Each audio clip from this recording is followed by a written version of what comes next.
Session d'information sur Renouveau Télé, la télé totalement vôtre. Mesdames et messieurs, les titres. Le retrait de l'aménagement du Mali se poursuit. Les dernières unités de la police des Nations Unies stationnées à Ansongo sont parties. Les détails dans cette édition.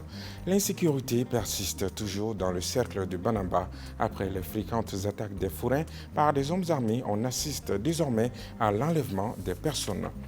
6 détenus d'origine nigériane se sont évadés du centre de détention de réinsertion, de rééducation et de réinsertion aux femmes et filles de Bolé dans la nuit du 10 au 11 août 2023. Le développement de ce titre dans un instant.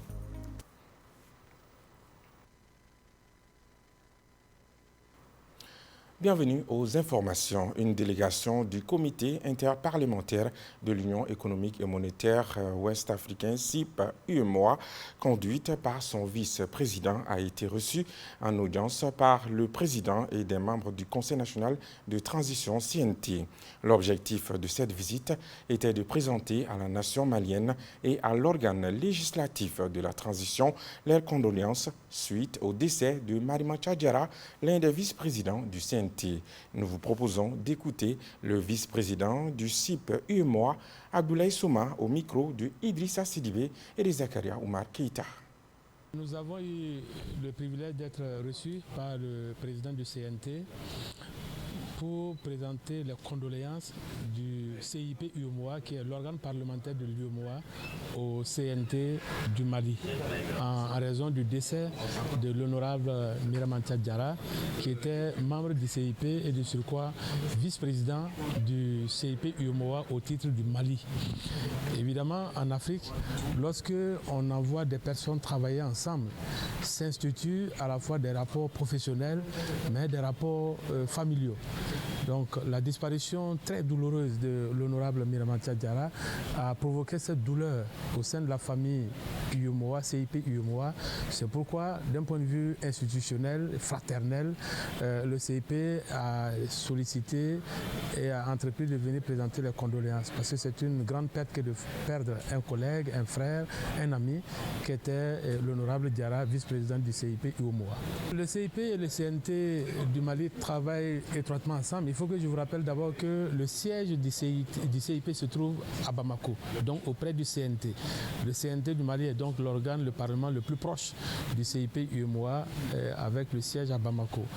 Et deuxièmement, le Mali participe désormais activement aux travaux du CIP. Comme tous les autres membres, le Mali a été représenté par 5 députés. Avec la perte de l'honorable, ils sont devenus 4, mais on espère, avec l'autorité du président, que cette délégation malienne va être complétée. Et tous les dossiers traités par le CIP voient la contribution du Mali. C'est-à-dire que le Mali est partie prenante entièrement à cet organe parlementaire. Et ce qui est une excellente chose. La participation à un organe parlementaire international rend des services d'abord à la communauté internationale, mais aussi apporte des profits au plan national, parce que c'est un travail d'échange et de renforcement mutuel. Et il faut saluer le CIP-UEMOA d'avoir ouvert toujours cette possibilité au Mali de pouvoir participer, parce que le Mali est un grand pays qui a une grande contribution, en tout cas attendue, au sein de cette communauté UEMOA. 6 détenus d'origine nigériane se sont évadés par effraction dans la nuit du 10 au 11 août 2023 vers 2h et 3h du matin du centre de détention, de rééducation et de réinsertion pour femmes et filles de Bolé. Informé, le commissaire de permanence de la Direction générale de la police nationale a dépêché une équipe du commissariat de Yirimadio aux fins de constatation. Il y ressort de ce constat que les évadés se sont servis de la fenêtre de leur toilette non sécurisée pour accéder à la cour du centre. Elles se sont ensuite dirigées vers le mirador qui n'est pas opérationnel pour escalader le mur à l'aide de l'air moustiquaire en passant par le poteau. Elles ont accédé à l'extérieur du centre en passant certainement sous les barbelés. À ce jour, elles sont activement recherchées par les forces de sécurité. La Direction nationale de l'industrie, en partenariat avec le programme d'appui à la compétitivité de l'Afrique de l'Ouest, PACAO Mali, a organisé un atelier de sensibilisation des unités de transformation artisanale évoluant dans les filières mangue et karité. L'objectif de l'atelier est d'accompagner les transformateurs évoluant dans ces différentes filières vers l'industrialisation. C'était ce jeudi 10 août 2023 au mémorial Modibo Keïta, la Sindiakité. Dans le souci de valoriser nos productions locaux à travers les transformations, la Direction nationale de l'industrie et le PACAO Mali ont organisé cet atelier pour renforcer la capacité et la compétence des producteurs nationaux dans les filières mangue et karité. L'objectif de cet atelier, c'est vraiment de vous accompagner, les acteurs, parce qu'on a constaté que beaucoup d'acteurs évoluent dans ce domaine de la transformation depuis plusieurs années. Et malheureusement, force est de constater que le décollage n'arrive pas aussitôt. Les gens peinent à se développer, alors que nous savons très bien que le pays ne pourra pas se développer. Donc pour nous, il s'agit de vous accompagner à évoluer vers cette transformation-là. Au cours de cet atelier de sensibilisation des unités de transformation artisanale, plusieurs thèmes ont été débattus par les transformateurs et les experts des différents domaines, notamment les démarches administratives, les avantages pour les unités artisanales à migrer vers le secteur industriel, les avantages du code des investissements, du business plan, des mécanismes de financement, des équipements de production plus performants et de l'amélioration de la qualité de nos produits. Au-delà des connaissances techniques, cet atelier a également pour vocation de favoriser les échanges et des interactions entre les participants, d'élargir votre réseau professionnel et de créer des liens durables. Je vous encourage à prendre pleinement part à chaque moment de ces 2 journées. Cet atelier contribuera à augmenter la production industrielle de la filière mangue et karité et de réduire considérablement leur taux de perte. L'honorable Mamadou Fassimpara et ses partenaires ont fait don d'une adduction d'eau potable à la population de Kiban dans le cercle de Banamba. Cette infrastructure qui va réduire le problème d'accès à l'eau potable dans ce village a été inaugurée en présence des autorités administratives et coutumières. Gabriel Keita, Alou Sidibé, compte rendu. Ce nouvel équipement financé à hauteur de plusieurs millions de francs CFA par l'honorable Mamadou Fassimpara et ses partenaires permettra d'améliorer les conditions de vie des populations de Kiban dans le cercle de Banaba. Effectivement, les caractéristiques de cet ouvrage, d'abord, les profondeurs de pied s'élèvent à 115 mètres de profondeur, dont 5,600 mètres cubes par heure. Les cuves qu'il y a en haut là, le remplissage faisait 20 mètres cubes, c'est-à-dire 20 000 litres. Donc les châteaux peuvent être remplis par les panneaux solaires au bout de maximum 5 heures. Voilà. Donc ça a été offert à la population de Kiban, précisément à Camp de Pile, à côté de la mosquée de Flaurel. Donc parce que lorsque Fassimpara nous a donné la demande pour le cercle de Banaba, en se disant que vraiment ils sont très peuplés, mais la population, beaucoup d'eux n'ont pas de capacité pour accéder à l'eau potable. Donc au sein de notre ONG, on a examiné les dossiers, on a dit que vraiment c'est vrai, c'est une réalité. La raison pour laquelle on a fait ce projet au bénéfice de cette population à travers les Fassimpara.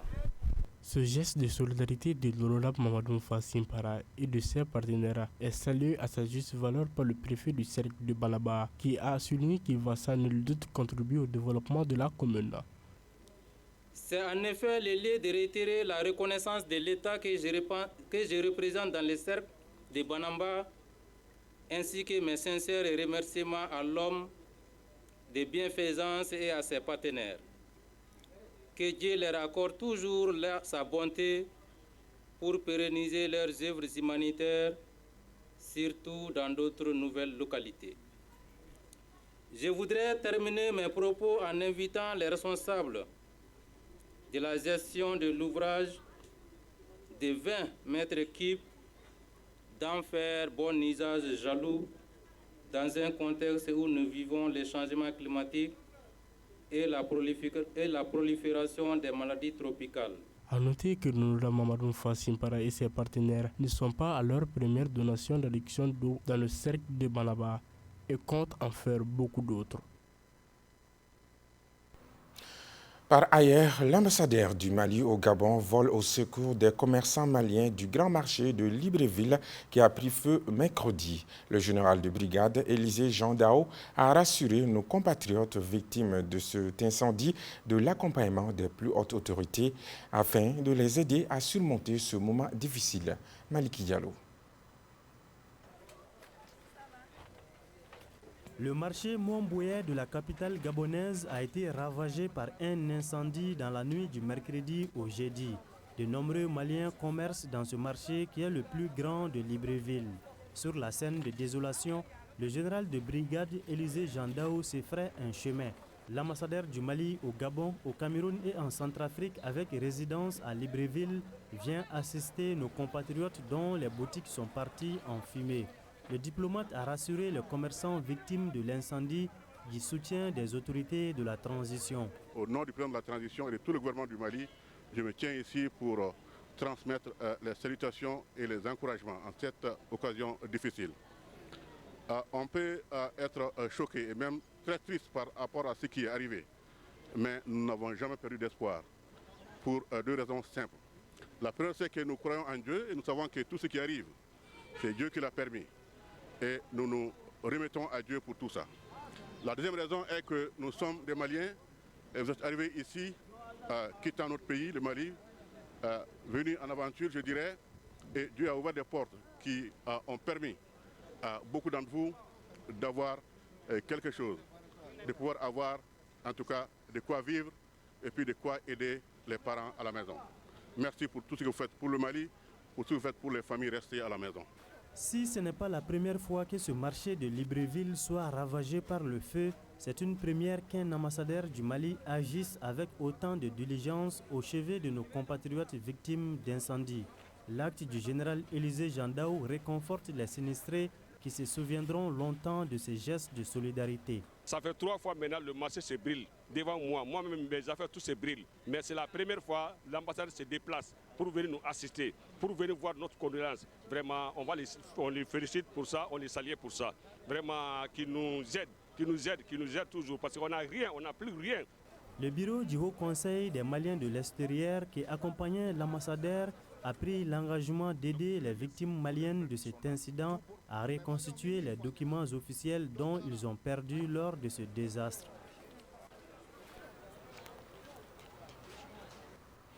Retour à Bamako pour parler de l'actualité régionale. Banaba face à la recrudescence des enlèvements. Tout à fait. Jusqu'ici, c'était les forains sur la route Koulikoro-Banaba qui étaient fréquemment attaqués par des hommes armés.